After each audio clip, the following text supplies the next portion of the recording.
Hello guys, and thank you so much for checking out this video. Today's review video is going to be about, you may think it's the actual airsoft replica, but we're actually going to be talking about this little guy right here that's sitting on top of my M249. So the review video today is going to be about the Axeon Trysyclon. It's a 1x30 RGB dot sight, so RGB meaning it's red, green, and blue. There's going to be all sorts of different variations that this optic comes with, and it's certainly on the more affordable side. And we're going to get a chance to dive into that specific little piece today. The main model itself that it's on, again, is an airsoft replica, but we'll get into the more detailed information about what this guy here is all about and kind of go from there. But you know, first and foremost, I just want to say a big shout out to my subscribers and any of those that are watching this video that are not subscribed. You know, I just want to thank you guys for your support with everything, and I definitely look forward to continuing to make more videos and, you know, share more cool stuff with you guys. So hope you guys enjoy the video of this Axeon dot sight. We'll get right into it.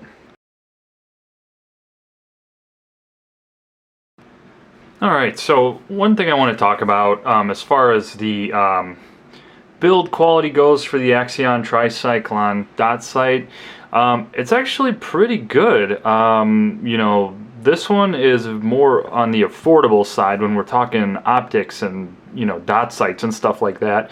I picked this up actually at a Walmart for around $40 or so, a little bit over with taxes and everything. And pretty much you get it in a clear packaging.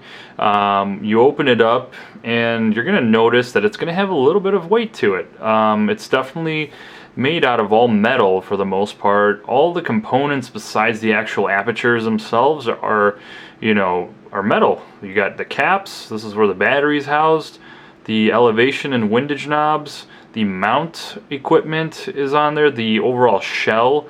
All of it is made of metal with the Axeon logo, and you know, you can see that the print on everything too is pretty clean, and you can see that it's the RGB, red, green, and blue. So again, this is pretty well made first impressions when looking at it. The glass is a little bit on the dustier side, but that's just, you know, for me, but the glass is very clear. The insides are very clean cut and well made. There's no chipping or bleeding or anything that looks out of whack. Even, you know, the view through it looks pretty clean cut too. So we'll talk a little bit more about some of the specifics on this and talk through how it works and how to adjust it and so on and so forth. So first things first, okay, how do you power this on? Battery, is it battery, is it chargeable? So this is going to be battery powered. Now you're going to need a specific type of battery, which is going to be found in the top dial here, and you're going to see that you have this bigger kind of slitted ring that you can turn, but then you also have this thin one here which also turns, you can see. So this thin one is the one you actually want to unscrew in order to get to the battery compartment. So I'm going to go ahead and unscrew that really quick, and then that's going to expose the CR2032 battery that you're going to need. So one of these flat ones. So these are basically sold anywhere, and if I'm not mistaken, this is the factory one that came with it. So it's good to have some reserve, just because, you know, these things do take a good amount of power. But again, it's nothing too complex for the battery compartment. Here's the lid itself. There's the battery, and we'll go ahead and get that tightened back up, and then you just screw it back together. So now it's screwed in tight. There, it makes contact with the battery for it to work properly. So looking at this bigger dial here with all these numbers, you're going to have numbers that are kind of color coordinated. There's green, 1, 2, 3. Then you get your 0, which is kind of like your stationary position. Then you got blue, 1, 2, 3. And then you got, again, the 0 is the stationary. And then you got your red, 1, 2, 3. And then another 0 as your stationary position. When I say stationary, I mean that it's off. That's like the off button, essentially. So the other thing with these numbers and what they indicate, they're going to indicate the strength of the actual dot inside the optic when you're looking into it. So if I were to do, let's say 1, so this is 1 right now, you can kind of see the blue, and this is the 1 blue, so it's going to be the blue dot. And then as you do number 2 and 3, you get a little bit more of the power in the actual optic. I'm just checking to make sure that it's working properly. Yep. Okay, yep. So all of that has to do with the amount of power that goes through it. So the higher the number, the more stronger the beam is. So obviously with that, it's going to take more power away if you're always on the 3rd power. And same now with the red. As you turn it, it's kind of hard to see because of the light, but as you turn it to the higher numbers, it grows brighter. And then when you put it to 0, it turns off. So that's its stationary position right there. And now green. So that's the low power, middle power, high power. So you can definitely see the difference there, and then stationary when it's off. So that's, again, the top switch. It's pretty straightforward. You have 3 different types of dots to pick from. So if you prefer green, red, or blue dot, this one has it all. So it's not too bad. Then you have your elevation. So all of the elevation and the windage knobs are going to have this covering, which is a screw-on metal cap. And then you could take a flathead screwdriver and you can make your adjustments accordingly, depending on your windage or your elevation in this case, and then the same thing with windage. And you could just screw these things back on when you're done and you're good to go. And so here's the windage knob. Windage is on the right, elevation's on the top. And again, just take a screwdriver, turn it left or right, and it'll make a clicking sound as you turn it. I'll zoom in just a little so you can see. So you can have it zeroed out, and then you can turn it left or right, again, dependent on what it is you're trying to use this thing for. So that's that. And then from here, the last set of knobs or screws that I want to just talk through are going to be my mounting equipment on the bottom. So you're going to have kind of your standardized like bolt with nut assembly, and then you're going to have 2 floating rails basically. So if you take it, if you loosen it enough, you could remove these frames completely. And then you can see your stampings here. This one obviously is made in China, so given the $40 price tag, it's expected. So it's very, I would say if you're looking for high end, I'd probably get something that's not made in China. But again, this is something I picked up at Walmart, so that's where it's made from. Anyway, you have your rails here, and you have your stampings of numbers. So one of them is 3/8, the other one's 5/8. Pretty solid, kind of standard rails to mount these to a firearm, and obviously to mount it to the actual optic itself. You have your notches here on the optic, which one is kind of locked in, and then the other one's more free floating, giving you more of that adjustment power. So we'll just kind of put this back together for the sake of the video, and all you got to do is just make sure you hold one side, make sure you're not slipped on any other rails, and you just tighten it up, and then you're good to go. I think I put it on a little bit backwards here, but honestly, not a big deal. Point is for it to just kind of walk through how it actually goes on.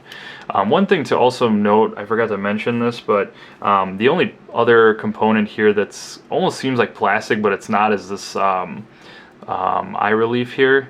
So that's that's also metal, but it kind of looks like plastic. But regardless of that, that's what you would expect for some of these knobs and what the mounting hardware looks like. So we'll talk a little bit more about the power, the weight, and all the other stuff too, and the what's it called, the sight. So we'll talk through that more.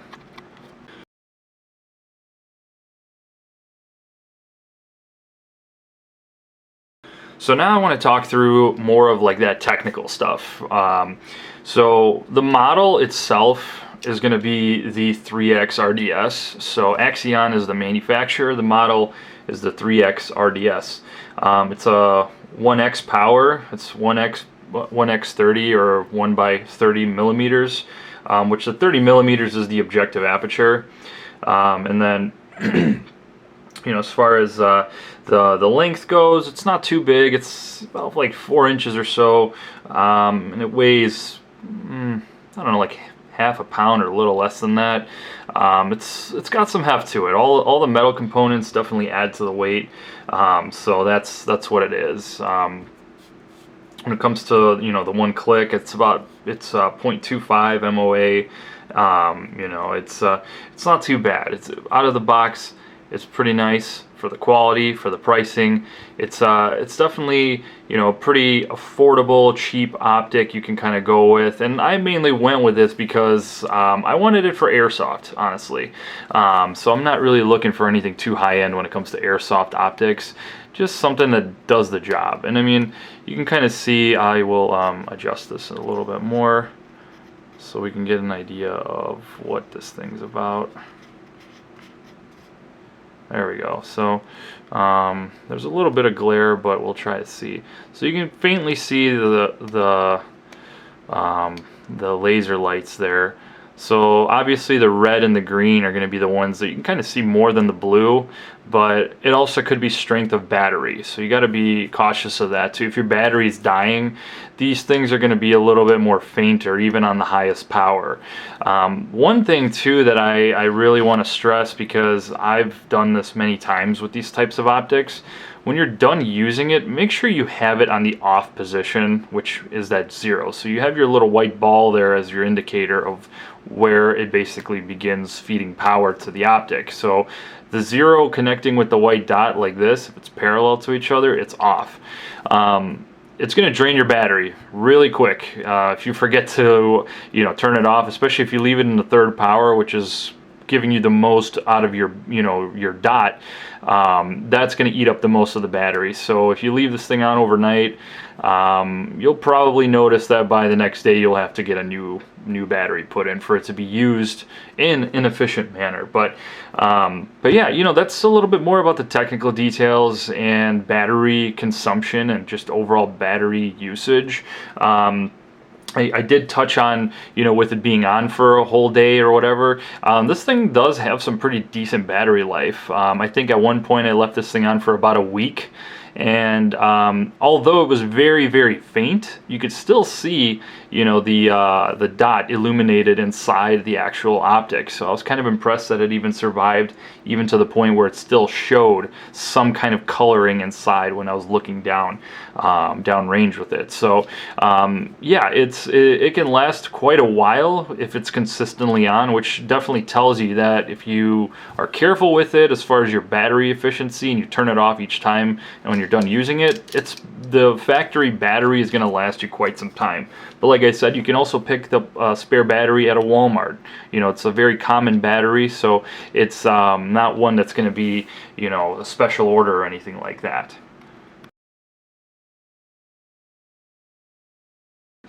But yeah, guys, that's all I had for today's review video of the Axeon Trysyclon dot sight. Like I said, this is a great, you know, affordable sight, especially if you are an airsofter like myself and you're looking for something affordable. This is, you know, perfect. But this isn't also just an airsoft optic. This could be used on real firearms as well. If you have a specific budget in mind and you don't want to go over it, you got some like a $50 budget, this fits right in that budget, and it works, you know. Of course, it's going to be dependent too on what firearm you're going to put it on. You may have to obviously adjust a few things, you know, depending on what type of, you know, rifle you have that you're going to put it on. You may need some of those risers and things of that nature. So you want to do a little research, you know, before you buy this one. Make sure that you don't need any additional components for your AR, let's say, because if you have a fixed front sight, you might need a riser to rise this thing up a bit so you can actually have it calibrated properly for range use or whatever, you know. So otherwise, you know, this thing is great. It's something that I can recommend for sure. I've had it for a little over a year now, and I mean, it still holds out great. Still the same battery, actually. I never even changed this battery now that I'm thinking about it. So that kind of tells you that the battery life's pretty good. This thing's pretty efficient if you use it right. And yeah, you know, this particular optic is great, and you know, I really appreciate you guys watching this video. If there are any questions in regards to this optic or just any technical bits that I can help answer, just leave me a comment. Again, if it's something that you enjoyed watching, you know, definitely leave a like on the video, share it, and even subscribe to the channel. I'll always appreciate it, and thanks again for watching, guys.